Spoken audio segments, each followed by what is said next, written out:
The student detail page designed for better visibility of the underlying RAGs that make up the overall assessments the Doddle step is calculated by. This is useful for any work with an individual pupil, as well as looking at the distribution of step levels for specific groups of pupils. The main graph to the left shows the number of RAGs at each step of difficulty, at each of red, amber and green for those assessments. This is currently summarising all pupils across the school, and we can see step 1 is the most prevalent difficulty level assessed thus far. As generally all pupils start here, this is likely to be the case in your school too.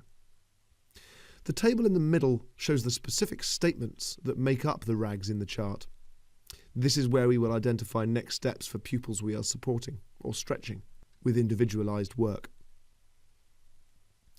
Lastly, we have 2 columns of pupil names. One shows how many RAGs a pupil has and will allow us to quickly check the status of one pupil in the charts on the left by clicking on them in this list, and the other is a filter. This is one of the ways we can choose who the graphs are summarising. For more information about selecting the right pupils with these filters, view the filtering video in this YouTube channel. In this example, we will look at one particular pupil by selecting their year group and subject and using the pupil filter to display their RAGs. You can see there's a low difficulty RAG rating which is still red. It looks like they might have moved past this curriculum point, so that red RAG will be holding them back. We can easily click on this red RAG to see the statement associated with it.